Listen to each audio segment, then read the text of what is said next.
I always like it when something triggers me to read my Bible. It's not like I don't read my Bible, though. It triggers me to go reread the Bible.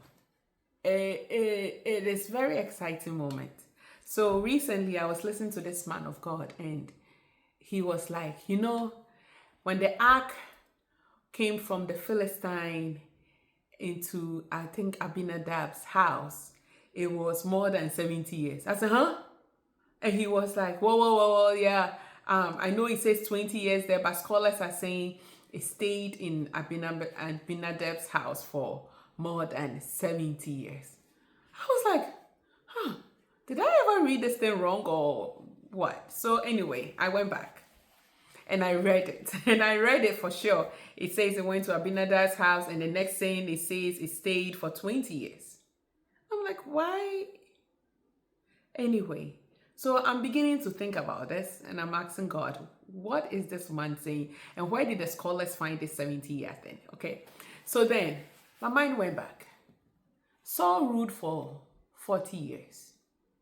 Before Saul ruled for 40 years, the children of Israel were under Samuel all those years until Samuel's kids grew up, right?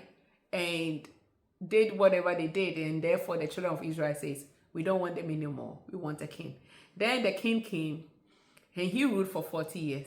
Then David came and David ruled for more than 7 years before he even went for the ark. That means that 70 years is true. So why that 20 years that is there? Anyway, if you're trying to find out where to find this, I think it's in 1 Samuel 7 or 1 Samuel 8. 1 Samuel 7 and 8. And so, to me, this is what I think. I think that 20 years that is in 1 Samuel 7 is it's telling us, because after it has said that, it talks about how Samuel said. So it's showing us Samuel is matured.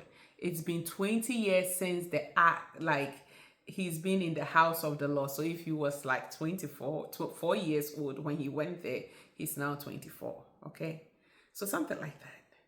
But the ark stayed in Abinadab's house for more than 70 years.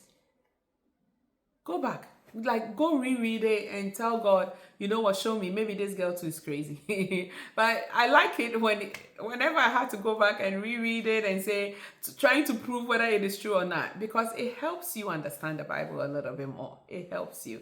And this is one of the stories that recently I have come across that I'm glad I went back and reread it.